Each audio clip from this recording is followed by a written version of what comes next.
Olá, para quem não me conhece, meu nome é Cauê Varela, sou professor de filosofia e terapeuta, psicanalista terapeuta. Muita gente está me perguntando por conta aí de uma página grande que compartilhou o meu crisma, ou sacramento da confirmação, né? Qual que é a minha história? Então eu já havia contado a minha história de ida ao catolicismo, ou de volta ao catolicismo, num vídeo de mais ou menos uns 2 anos e meio atrás, só que eu acabei excluindo todos os vídeos, né, que eu havia postado nessa época. Eu vou tentar condensar a coisa aqui, porque é não que seja uma preocupação minha, mas há pessoas que se preocupam, né, e que pelo menos gostariam de ter uma resposta. Porque durante muito tempo eu fui evangélico protestante. E nesse tempo eu participei de algumas igrejas, eu congreguei em algumas igrejas denominacionais.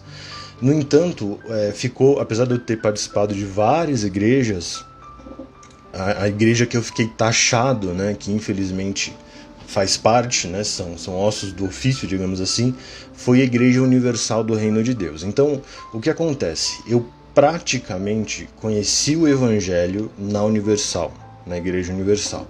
E todas as datas que eu vou falar aqui são datas aproximadas, tá? Não tenho uma boa memória para datas, mas eu vou tentar ser o mais próximo possível, então pode ter um erro para mais ou para menos. Mais ou menos no ano de 2004, 2005, no máximo, foi nesse período, né, foi nesse intervalinho aí de tempo que eu fui apresentado ao Evangelho, propriamente, na Igreja Universal. Bom, por que na Igreja Universal? O meu ex-chefe participava dessa igreja, eu não tinha a menor ideia do que era o Evangelho, né? Então, se dissessem que a Igreja Mórmon era uma igreja evangélica tradicional, eu ia acreditar, né? E aí eu fui. E também por falta de opção, né? Porque nesse ano eu morava em Ubatuba, no bairro do Perequiaçu. Então, para quem conhece, ainda hoje nesse bairro, é um bairro praticamente marginal em Ubatuba, né? Então são pouquíssimas as igrejas disponíveis hoje e na época era menos ainda. Então, e a Igreja Universal, e as poucas que tinham eram bem tradicionais, né? Tipo Deus e Amor, do famoso saiote, que fazia distinção, você se sentava num espaço homens e no outro mulheres. Então eu, que tinha lá na casa dos meus 15, 16 anos, não queria isso, né? E enfim, e era meio, né, repelente para um jovem. E a Igreja Universal nova, tal, na época estava lá com seus 20 e poucos anos, e aí eu fui, né? Mas eu tenho uma característica, desde que eu me conheço por gente, de sempre buscar o conhecimento daquilo que eu estou fazendo, né? Seja o que for. Então, quando eu comecei a dar aula de computação, eu fui a fundo na computação, fui estudar a coisa, e na igreja não foi muito diferente. Então, quando eu fui apresentado ao Evangelho, mesmo que fosse na Igreja Universal, e eles falavam, hoje o versículo tal, tal, tal. Então eu comprei uma Bíblia, né, uma Bíblia simplesinha, e aí eu ia acompanhando, né, os textos. Só que eu dificilmente eu ficava apenas no texto que me dava, né? Então eu comecei a ler o contexto. Então, ele falava lá de Apocalipse 1 e eu lia o capítulo 1, 2, 3 e geralmente até o final. Tanto que nessa época eu estudava muito, né?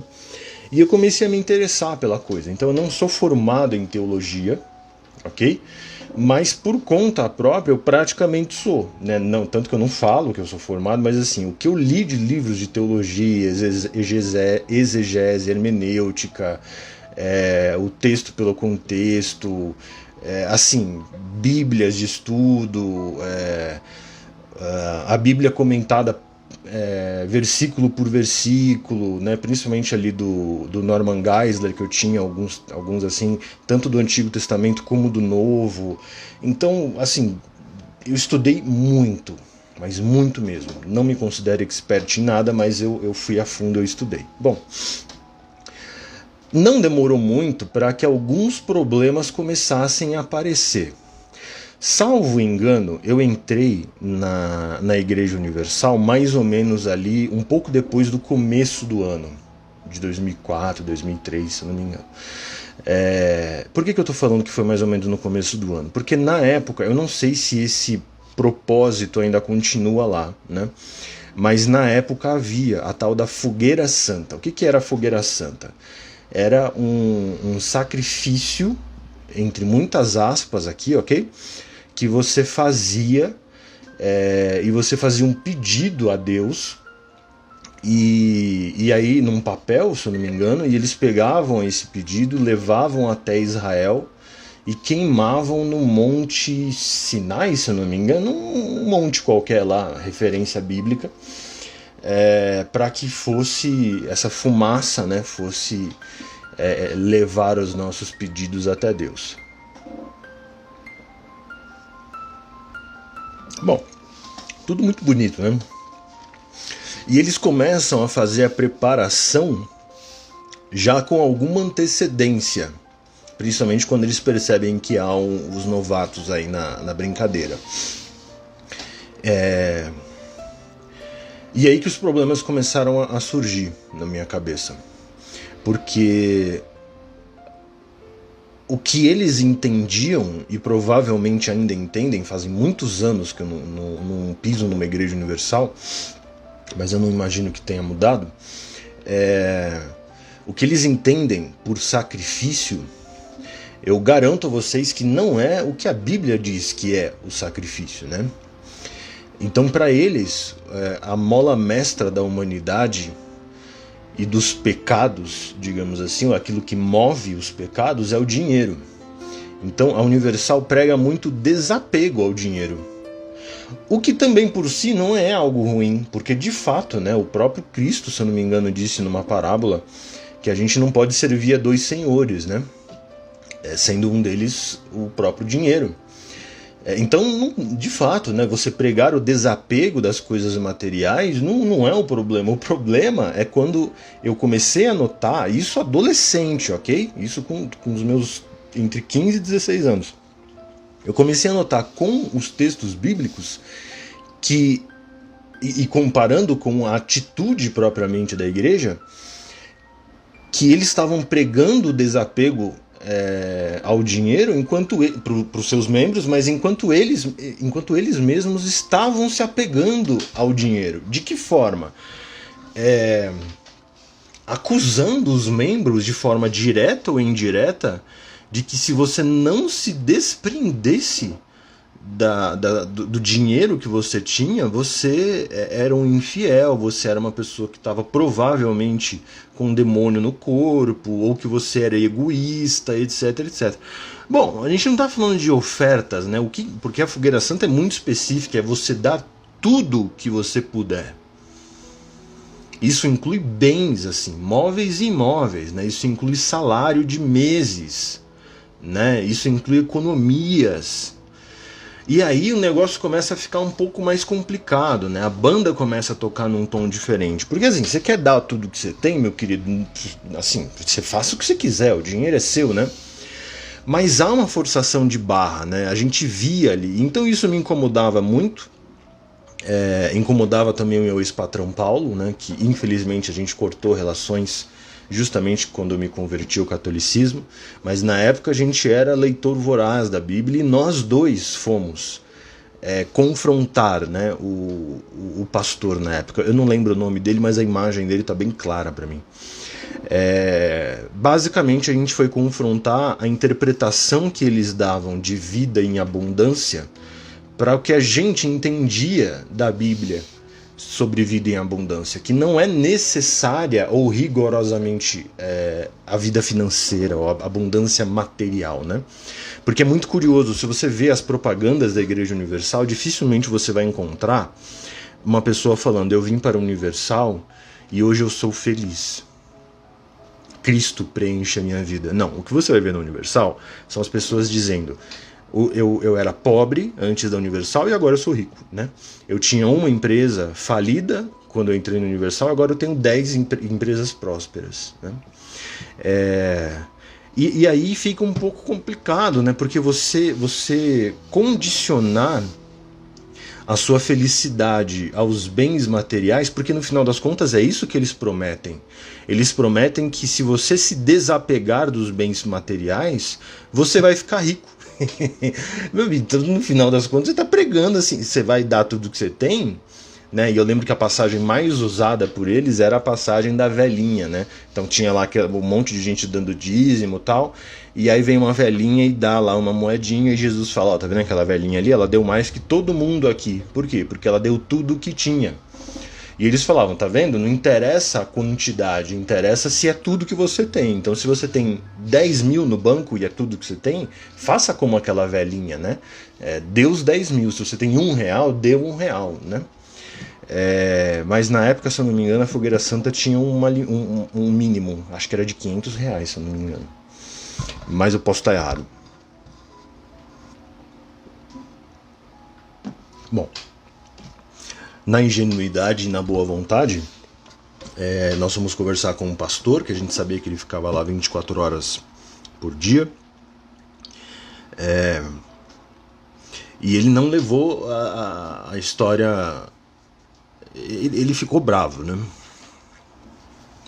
E ficou dando indiretinha o tempo inteiro nas reuniões, né? Então a gente se sentiu muito incomodado, e aí eu saí da igreja. Então isso levou mais ou menos um ano e pouquinho. E como eu disse, haviam poucas opções de igreja na minha cidade nessa época, né? Então a outra mais próxima da minha casa, porque eu não tinha carro, né? Eu morava longe. Eu morava no Perequiaçu, mas eu trabalhava no centro de Ubatuba, então era mais ou menos uma meia hora de bicicleta. No bairro do Perequiaçu tinha uma ou duas igrejas e de garagem muito pequena, e você via que eram aquelas igrejas bem tradicionaisinhas, né? E então a mais interessante do ponto de vista de deslocamento era a Igreja da Graça. E ali eu fiquei um bom tempo, mas sem me engrupar, porque lá na Universal eu tinha me engrupado, eu entregava jornal, etc.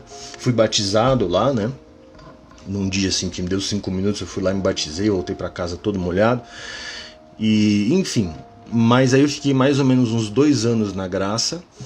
E saí, porque logo na esquina da Igreja da Graça havia aberto uma uma Paz e Vida, se eu não me engano. E aí eu fui nessa Paz e Vida, porque a Igreja da Graça, apesar de ser menos pior do que a Universal, também tinha muita bobagem em relação a dinheiro, mas eu aprendi a filtrar, né? Eu tava ali para fazer a minha parte pessoal e dane-se o que os caras estão falando, né? Então, quando entrava na parte de dinheiro, eu virava a chavinha e meio que ignorava o povo e ficava lendo a Bíblia e tal. Na Paz e Vida eu me enturmei um pouquinho mais, né? O pastor na época era um pouquinho melhor, e aí eu toquei e passei mais ou menos uns 2 anos lá também. Só que a igreja fechou, e aí coincidiu do fechamento da igreja, de eu estar passando por um problema pessoal na época de dinheiro, e aí eu voltei para o Imbu, que é a cidade que eu moro hoje. Quando eu vim para cá, como eu havia saído da Igreja Paz e Vida de lá, eu entrei numa parecida aqui, que na época era Bom Retiro. E na Bom Retiro eu passei um bom tempo. Né? Na Bom Retiro eu passei um bom tempo. Só que a igreja também fechou, né? Aquela administração. E aí você vê que parece que eu estava zicando as igrejas, que eu chegava e pouco tempo depois fechava, né? Mas nessa última eu também toquei, só que eu toquei guitarra por um tempo e depois eu fui pro baixo, então eu era participante da coisa. Ela fechou, mas abriu uma outra igreja no mesmo lugar, né? Mas aí uma colega de uma funcionária de um parente meu falou que tinha uma Paz e Vida que estava precisando de guitarrista e tal, e eu fui lá eu me envolvi um pouquinho mais, passei acho que um ano e pouquinho, só que era longe, tinha que ir de carro, nessa época eu já era mais velho, e enfim, eu fiquei orbitando, né, nessas igrejas. Então esse deslocamento, né, essa variação que que eu tive que ter durante a minha vida, não era nem porque eu não gosto e tal, né? Isso foi mais a Universal, mas assim, era mais porque era uma cidade pequena, né? Ubatuba e Imbu também é pequena, aqui deve ter, hoje tem mais igrejas, mas na época, isso 2000 e 2009, mais ou menos, se eu não me engano, 2008, 2009, não haviam tantas, né? Então tinha Deus e Amor, para tudo que é canto, né? Quadrangular, que eu já não sou muito afeito. Batista, que eu também participei algumas vezes, né? Porque fazendo visitas esporádicas, até para comparar com a Paz e Vida que eu ia, mas no final das contas não achei muita diferença.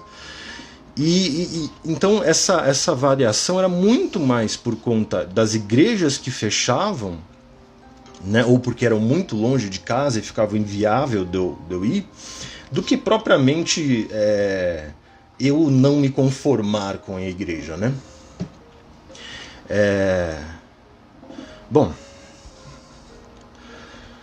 mas aí em 2013, quando eu entrei na faculdade de filosofia, vamos voltar um pouquinho. Em 2011, eu conheci um negócio chamado Facebook, não sei se vocês já ouviram falar.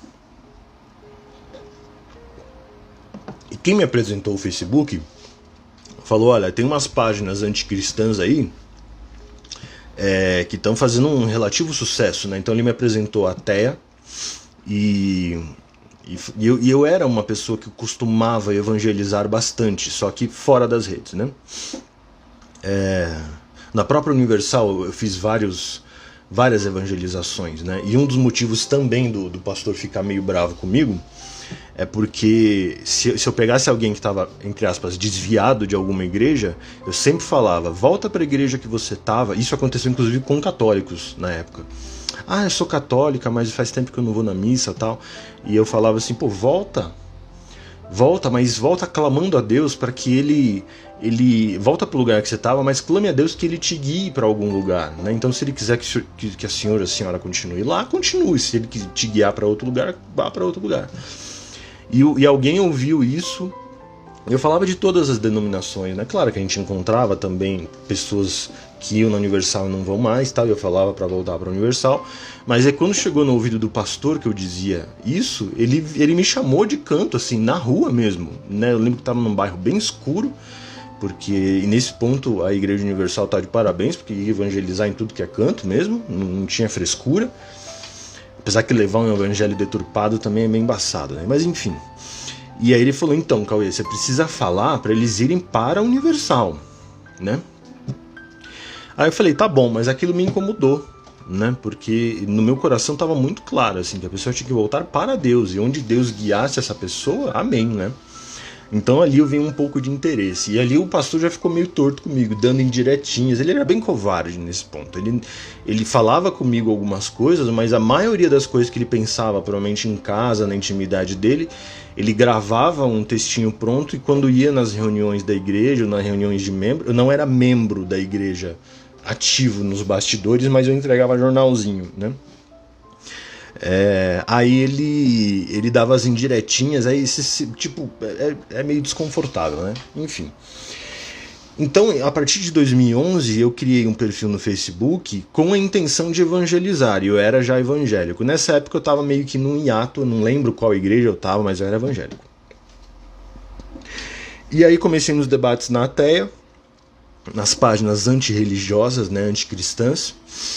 E aí papo vai, papo vem, e uma hora eu encontrei a página Caia Farsa, que o nome inteiro é Caia Farsa Protestante. E ali eu fiquei meio puto, né, porque eu via, e como ex-evangélico protestante eu asseguro isso, havia de fato muitas falácias que a página Caia Farsa falava a respeito dos protestantes. Hoje eu vejo que muita coisa realmente estava certa, mas aí eu comecei a ficar meio puto e comecei a fazer várias provocações, né? Mais respondendo às argumentações deles do que propriamente defendendo ou atacando. Eu estava mais defendendo do que atacando. Eu estava mais defendendo a bandeira evangélica protestante do que propriamente atacando os católicos. Só que aí não teve jeito, né? Pouco tempo depois eu já estava atacando os pontos do catolicismo, porque aquilo não me descia de jeito nenhum, né? Como assim mediação Maria, né? Como assim Papa? Como assim tradição? Como assim sacramentos, né? Como assim hóstia, né? E como assim? O que mais me pegava era Maria. É muito curioso isso, porque É um treco esquisito, porque se você reparar bem, toda a raiva que os protestantes / evangélicos têm contra o catolicismo vai orbitar basicamente nos assuntos marianos, né? Bom, quando eu vi, eu tava vestindo um manto de anticatólico, né? Eu cheguei ao ponto de conseguir debater com o Paulo Leitão, que era o dono da página Caia Farsa. E eu me refiro a ele no passado porque ele faleceu, né? Ele veio a falecer.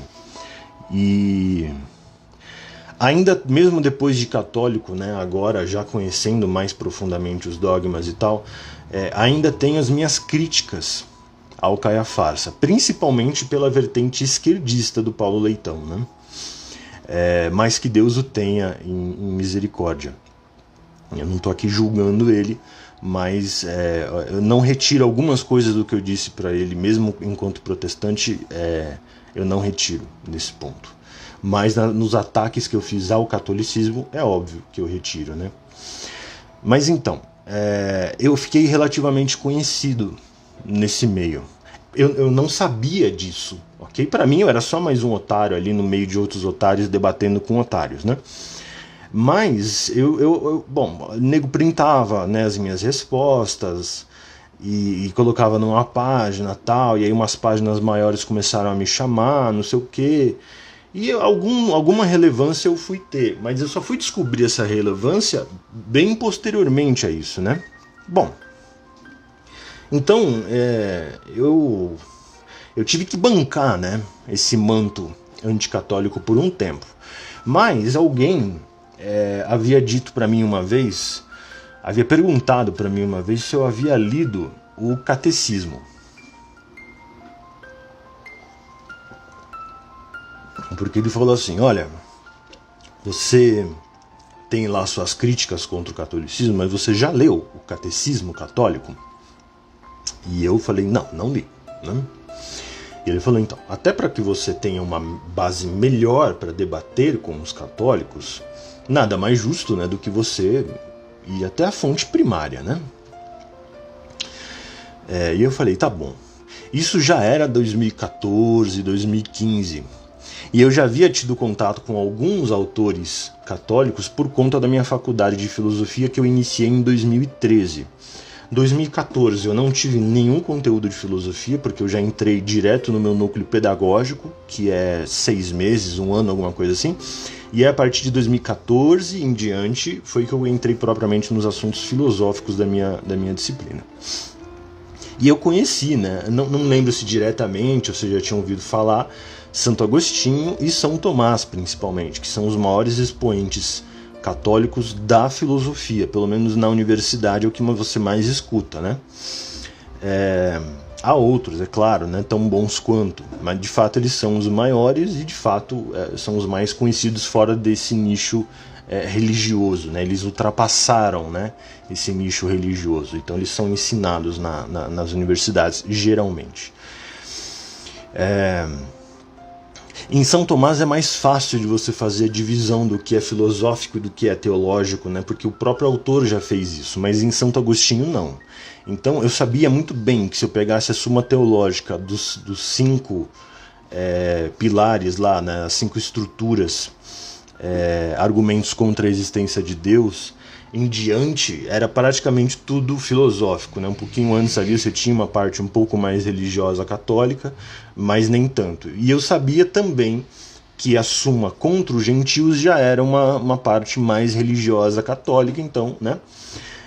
Eu estava ali sabendo exatamente o que eu ia ler, e óbvio, né? A Suma contra os gentios eu não lia de jeito nenhum. Santo Agostinho já não, a coisa é bem misturada, então eu lia, mas eu lia com, né, meio cabreiro, porque eu não gostava da teologia católica sem conhecê-la. Até um dia que eu falei, bom, vamos lá então, né? Vai ser melhor eu refutar essa porcaria na raiz. E aí eu li, comprei um catecismo, na época eu falei, porra, que dinheiro jogado fora, né?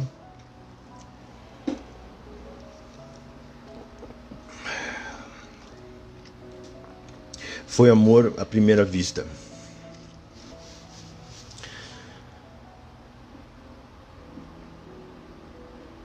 E foi... Eu tô assim, emociona, né? Eu tô todo arrepiado.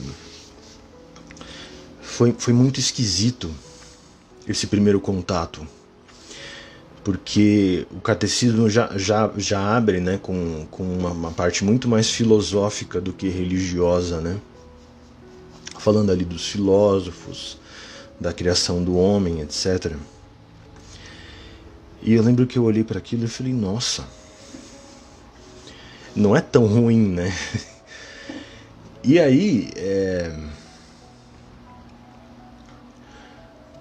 eu comecei a ler ele como um livro, né? Mas aí eu comecei a perceber que ele não era um livro para ser lido. Pelo menos aqueles primeiros capítulos ali, introdutórios, sim, dá para você ler, né, do comecinho ao fim. Mas a parte depois disso é mais consulta, né? Então você vai ali nas partes que te interessam, tal, como se fosse uma espécie de enciclopédia, né? E eu fui indo nos pontos que eu tinha dúvida. E eu comecei a perceber que eu havia construído um espantalho do catolicismo. Então, e geralmente é o que se faz, e é o que a gente vê. E eu, como ex-protestante evangélico, eu vejo isso e eu sei disso. Então, geralmente as pessoas constroem um catolicismo imaginário e atacam esse catolicismo imaginário como se fosse o catolicismo real, mas não é. Porque quando você vai para o catolicismo real, não é aquilo que você estava acostumado a atacar. Então isso para mim já foi um banho de água fria, porque eu falei, porra, eu estava redondamente enganado, né? Porque isso aqui é a fonte primária do negócio, né? Assim, os padres estão sujeitos a isso, né? O Papa está sujeito a isso, né? Eu falei, bom, o negócio não dá nem para ser alterado, né? Para se alterar o negócio é uma burocracia desgraçada.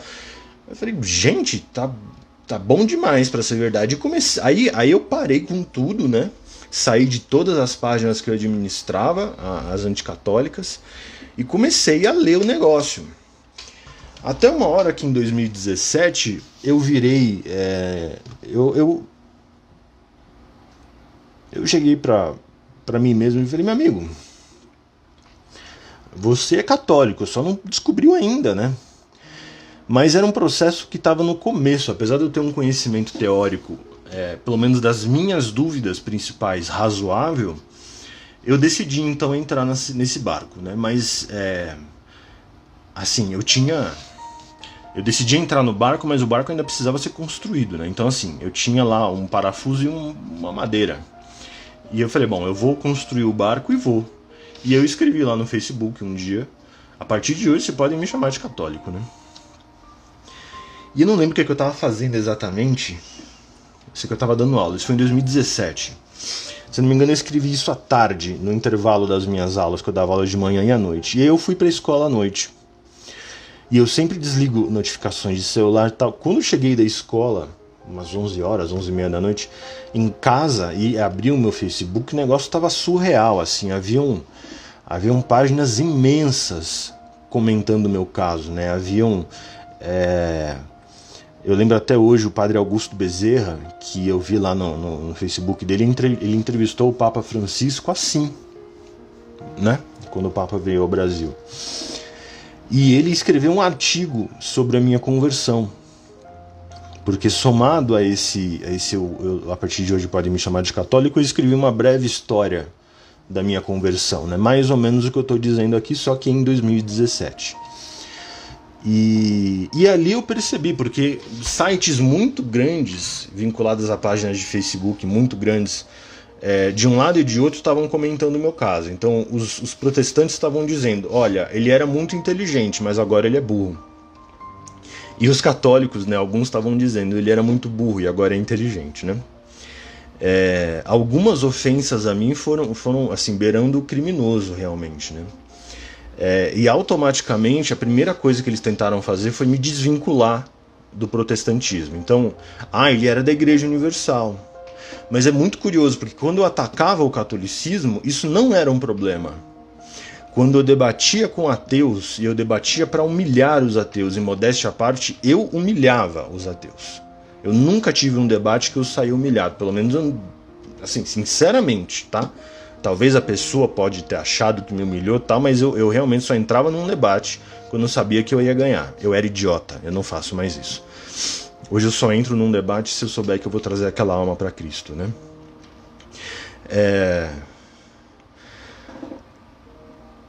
Então esse é o primeiro ponto. Se o fato de eu ter feito parte da Universal, pelo motivo que fosse, era um problema, por que esse problema só se tornou evidente quando eu me tornei católico? Por que quando eu estava do lado de vocês isso não era um problema? Por que quando eu defendia a fé cristã para os ateus, e ia lá na TEA e debatia com a porra toda, por que ali não era um problema eu ter sido parte da Universal? Por quê? Porque isso é um argumento ad hominem, né? Então você tenta desqualificar a coisa em si pela pessoa que traz a coisa em si. Então o fato de eu ter sido da Igreja Universal, da Batista, do raio que eu parta, não interfere em nada da veracidade do catolicismo em si. Eu sou um professor de filosofia. Eu preciso ir até onde os argumentos me levam. E os argumentos me levaram até o catolicismo. Não foi uma paixão, não foi uma emoção. Num primeiro momento houve uma racionalidade muito óbvia para mim. Isso aqui é a verdade. E com o tempo essa racionalidade foi banhada pelo espírito e pelas questões espirituais. Mas elas vieram de tabela.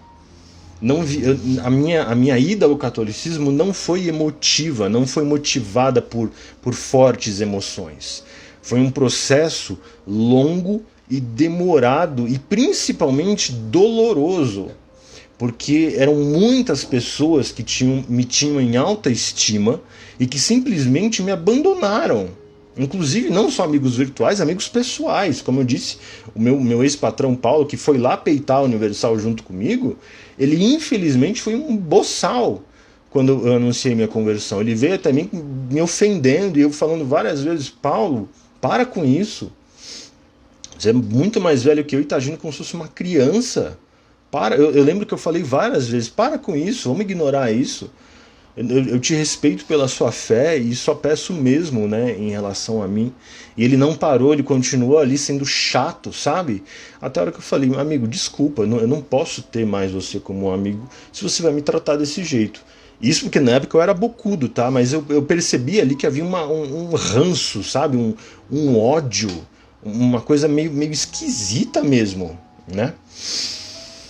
Então, eu só queria participar da comunhão, eu só queria oficializar a coisa depois de que todos os pontos estivessem muito claros para mim. A sucessão apostólica, sacramentos, história, milagres, Eucaristia. Assim, é claro, são 2000 anos de história, não é que está tudo respondido. Não, tá, na verdade tá, né? Mas assim, não é que eu respondi todas as minhas, mas todas as dúvidas que me impossibilitavam de oficializar a coisa foram respondidas há 1 ano e meio, 2, né? Foi quando eu me preocupei e falei: bom, então agora tá mais ou menos 4 anos, 5 anos depois, 3 anos e meio, 4 anos, né? Isso foi em 2021, se eu não me engano. Eu posso dizer que é isso que eu quero, né? Eu quero ser católico, oficialmente, porque eu disse, né? E eu comecei, depois que eu disse, eu comecei a estudar, comecei a ler, pegar os autores, pegar, né, o catecismo de São Pio X, pegar a história de Santo Agostinho, os milagres eucarísticos, e aí foi, pá, até que eu falei: bom, isso aqui agora tudo eu vou manter, vou continuar lendo, mas eu vou me oficializar como católico. Onde eu procurei a minha igreja, que é a igreja matriz aqui da cidade de Imbu, para fazer o catecumenato, né? E aí demorou 1 ano e meio para eu fazer o catecumenato, onde eu terminei há pouco tempo atrás, e fui batizado e fiz a minha primeira comunhão no Círio Pascal, né, na Vigília Pascal agora de sábado, né, que foi o dia, deixa eu ver que dia que foi anteontem, no dia 7 de abril de 2023, que é o aniversário da minha morte, né? Então, dia 7 de abril de 2023 é o dia que eu morri e renasci para Cristo. E agora, oficialmente, eu posso dizer, podem me chamar de católico. Então é isso, essa é a minha história. Me perdoem aí pelo tempo exacerbado, mas eu acho que eventualmente pode ajudar alguém que está com dúvidas. E muita gente vem até mim dizendo que está com o mesmo problema, aspas, né? Problema aspas, de, pô, minha família, isso e aquilo. O que eu digo para essas pessoas é sempre o seguinte: olha, você precisa ir até onde a verdade está. E se a verdade está te guiando para o catolicismo, que é a verdade, vá. E a sua família vai de tabela pelo seu testemunho. E você não pode ser o chato, você precisa ser a pessoa que vai levá-los a Cristo, levá-los à Santa Sé. Seja o exemplo. A minha filha hoje, ela reza o terço não porque eu pedi, mas porque ela me vê rezando o terço. Minha filha lê de vez em quando, claro, mas ela lê a liturgia das horas não porque eu a obrigo, mas porque ela me vê lendo a liturgia das horas. Mas eu sou leigo, não tenho obrigação, mas eu gosto de ler. Às vezes eu falho, né, por causa da correria do dia, mas pelo menos a oração noturna e a do começo do dia, né, as laudes e as completas, eu me esforço mais para fazer. A da hora média e das vésperas, às vezes eu não consigo. Ou por correria ou por tempo mesmo. Ou porque eu esqueci, né, enfim. Mas a da manhã e da noite eu sempre faço. Ela tá fazendo um curso de coroinha, né, porque ela quer. Eu sou o exemplo. A minha esposa veio até mim, eu fiquei com vergonha de dizer para ela que eu tinha me tornado adepto, ou pelo menos naquele primeiro momento afeito à doutrina católica. Tanto é que eu não falei para ela, ela viu no meu Facebook. E no primeiro momento eu falei, não, eu tô zoando, não sei o quê, mas passou um tempo eu falei, olha, eu acho que eu vou para esse lado aí e tal. E ela veio naturalmente, né? Ela não houve nenhum atrito, ela simplesmente seguiu os meus passos, né? Ela me viu andando e veio atrás. Eu não precisei evangelizá-los com palavras. Eu evangelizei minha família com o meu exemplo. Faça o mesmo se você está com esse problema na sua vida de questões pessoais que envolvam as coisas que a sua família acredita. Seja o exemplo. E Deus vai recompensar. Eu falo isso por experiência própria. Tá ok? É isso. 40 minutos é tempo demais. Mas eu resumi aí praticamente 12 anos, né? Quase 20 anos de história em 40 minutos. Então eu deixei muita coisa de lado, mas grosso modo foi assim que eu cheguei até o catolicismo. Tá ok? Um grande abraço a vocês e que Deus abençoe muito. Salve Maria.